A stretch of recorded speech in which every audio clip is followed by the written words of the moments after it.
Greetings. Today we're going to talk about this Black Diamond Mega Light Shelter, also known as the Megamid. This thing weighs 1,280 grams stock, and that comes out to 2 pounds 13 ounces, or a little over a kilo if you like to think in the metric system.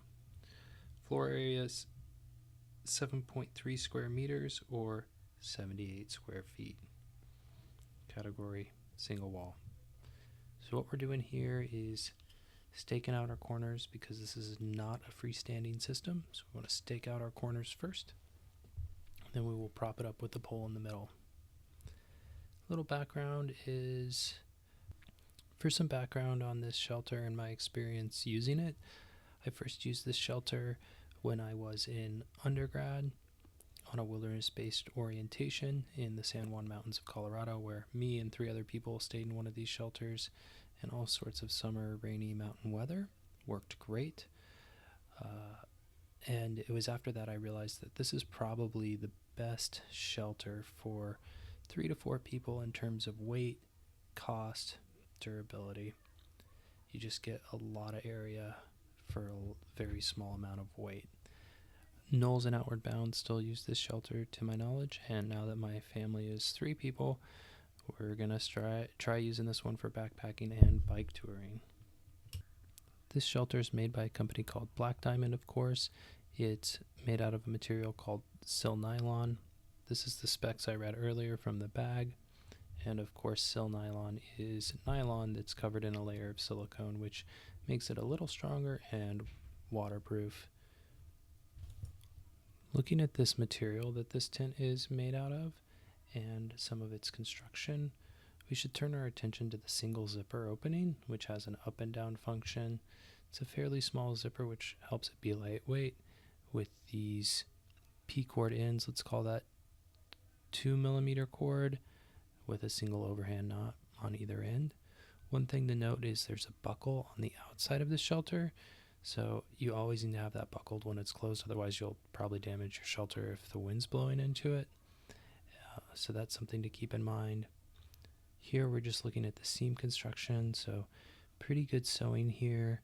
A couple ribbons of thread holding this zipper in place, and then those threads are covered with some seam tape, which seals, which is another like silicone product. So that seals the nylon where the holes from the thread have passed through it. This material is thicker than the material the previous generation Megamids, probably weighs a little bit more and will stay a little bit drier. In the past you had to seam seal your own mids. Stepping into the interior, we can see this carbon fiber pole. It has a Made in Taiwan sticker on it. This is a lock nut washer. You could also use a trekking pole for this application, but I find the carbon fiber pole just easier all around and faster. At the top we have this, it looks like a rubber material. Adds a little more protection, keeps definitely a lot stronger than nylon, so that pole shouldn't punch through that top very easily. And then of course there's a lock nut washer there, which is very handy.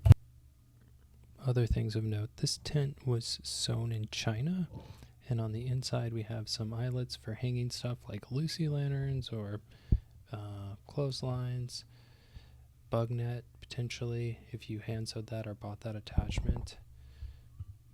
On the sides here we have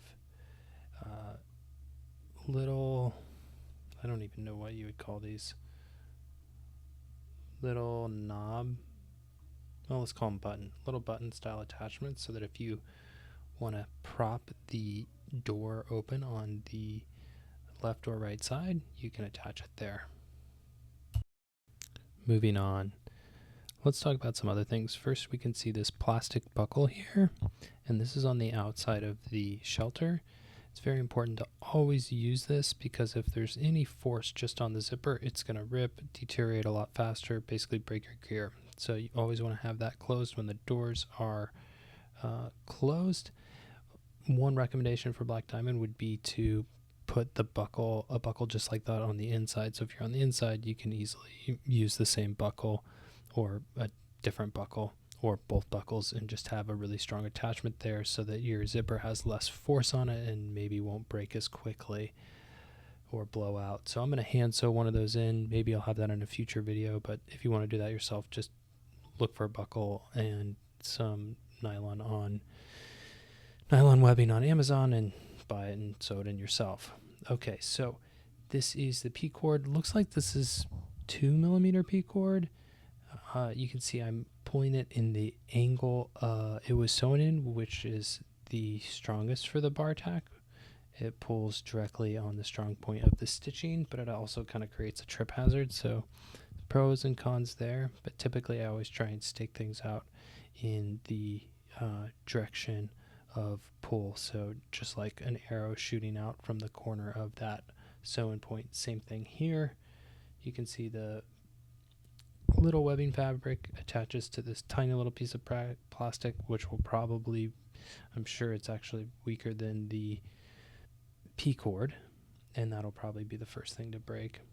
But you could just tie it into the webbing or hand sew it back in. So all this gear has a lifespan. Hopefully I'll get a long life out of this product, but that's kind of what that part of it looks like. It's also reinforced on the underside there. It's not just nylon. There's some other type of material that's stronger than the sil nylon to make it even better. Those are kind of the corner tie-in points. You can see these upper segments for guidelines, and there's a handful of those around the shelter. We'll go into more detail about those in just a little bit. All right, couple other things to note. This shelter ships with, I want to say, 6 aluminum tent stakes, or shelter stakes, and they have a hole drilled for P-cord, but they don't have P-cord through that itself. So that's what we're going to do here. We got this 2mm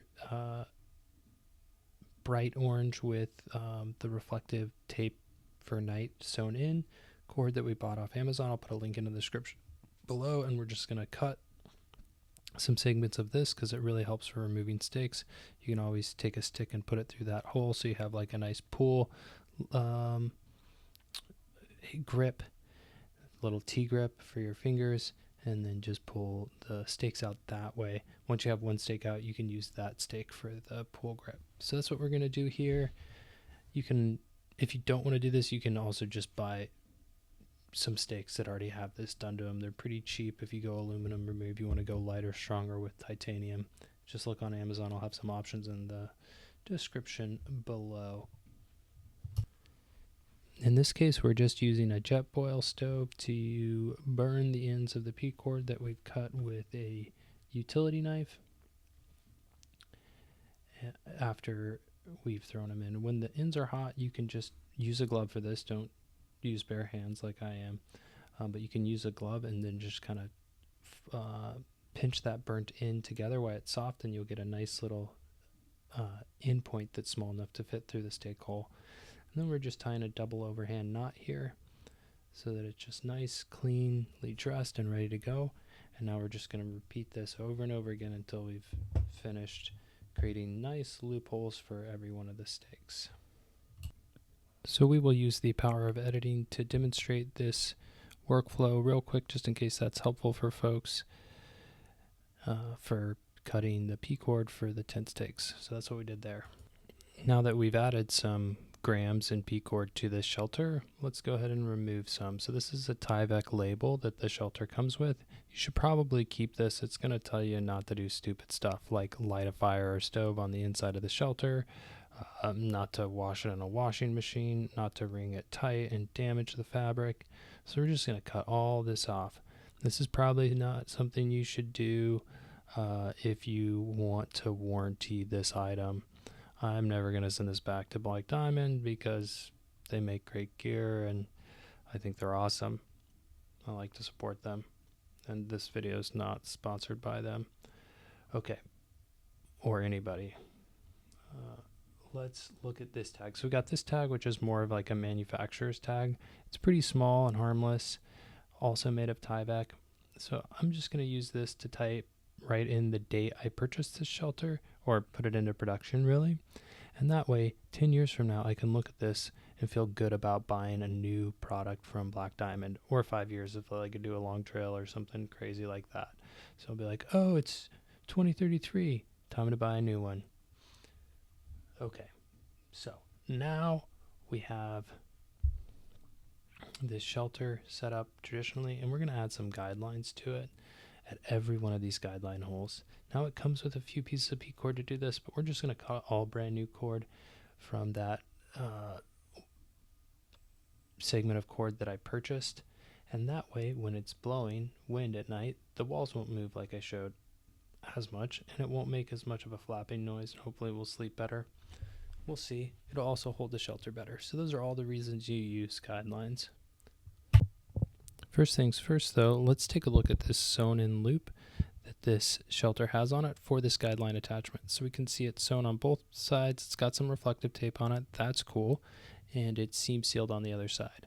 That said, there's not super thick bar tacks there. That's something that will probably be the weakest point. Here, this one's sewn in a slightly different manner. They use the same thread, and it looks like they did do 3 more stitch rows in addition to that. So this one actually looks pretty strong. There's a chance, depending on the thickness of the cord you tie to these and what it's anchored to, that these would rip off before like the cord would break. And maybe that's not a bad thing, because you don't want your shelter just to like rip in half. If there's a huge 100-mile gust of wind or something, it's better for it to like lose a guideline and just like kind of collapse on you, and then you'd be able to like rebuild it when it's not crazy gusting wind.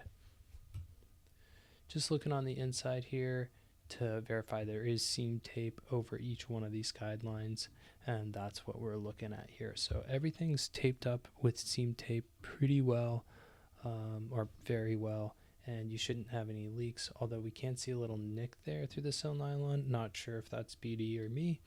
And honestly, I'm not going to worry about it, especially with something that's just a single wall shelter.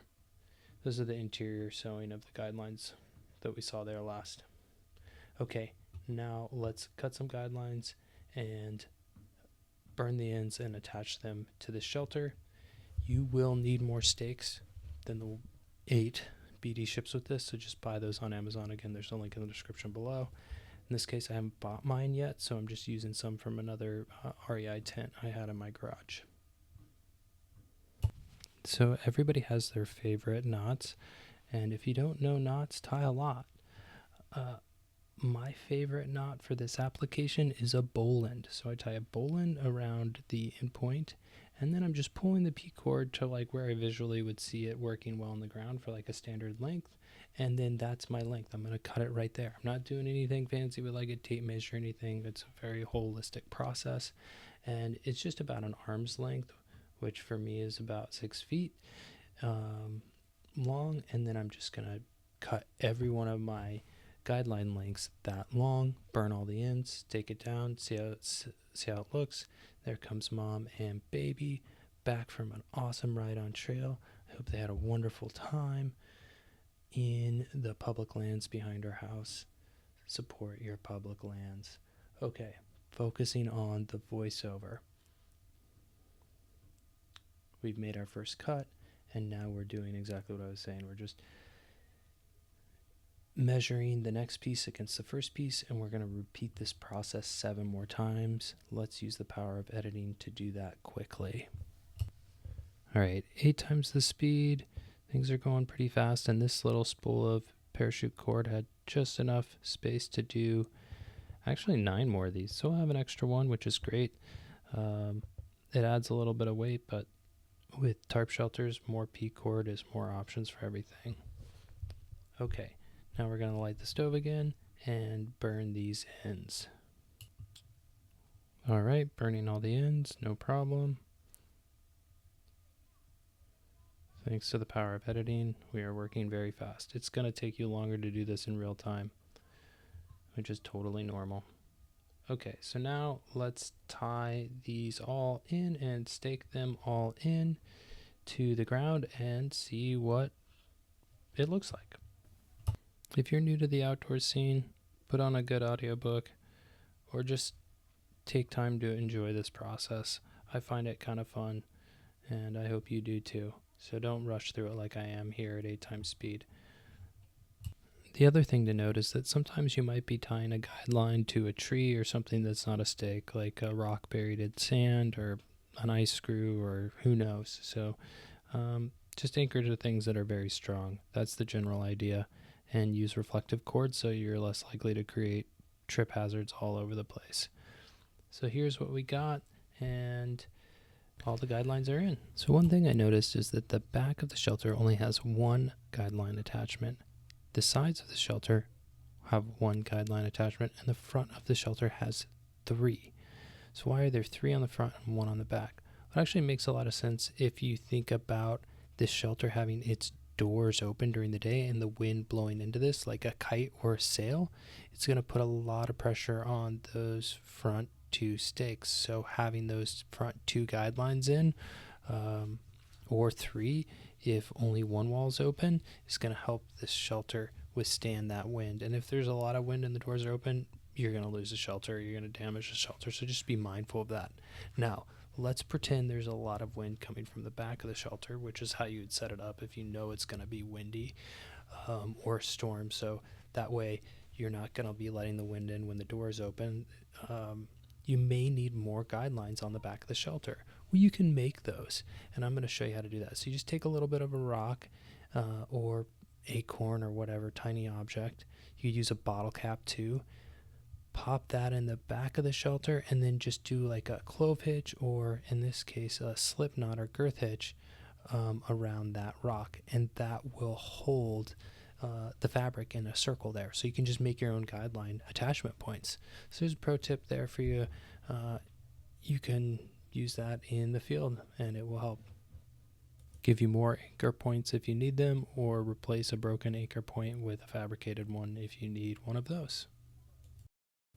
So the next thing I'm going to cover really has 2 parts. One is cutting ground sheets out of Tyvek, and the other one is talking about wind. So if you're setting this up in a normal configuration at like a campground that has established sites where you can't pick your own sites that are protected from wind, when the wind comes, it's just going to go right over you, because the shelter doesn't really block you from wind when you're laying down on a mat. And that makes you colder because of convection. If that wind's cold and not hot, if it's hot wind, you'll get warmer. So that's that. So I'm going to put a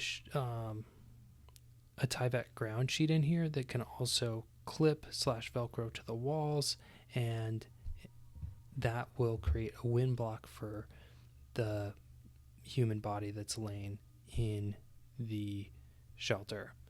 I'm not going to get all those attachments done in this video, so stay tuned for one of those videos. However, if you want to do this yourself, I would just recommend using 1/2 inch or 1/4 inch Velcro, plastic clips, and not use any Velcro, because that's just gets messy with sil nylon and complicated. And just hand sew all those attachments in to the bottom of the shelter, just like I showed there, and you should be good to go. You don't necessarily have to use Tyvek. I find it's the best material for this application because it's cheap, easy to replace, very lightweight, doesn't need to be waterproof. So I like it for that. You could use something thinner like sil nylon, or something thicker like a thick Home Depot tarp. So just pick what works best for you. In this case, I'm going to cut 2 sheets of Tyvek, basically one for each side of the shelter, so that it gives me more options. I could leave one side at home, save a little weight, or take both if I really want 2 ground sheets. So I'm going to go ahead and wrap this up because we're pretty much done here for the basic configuration. Let me know what you think about this video in the comments below. Thanks for watching. We'll see you around.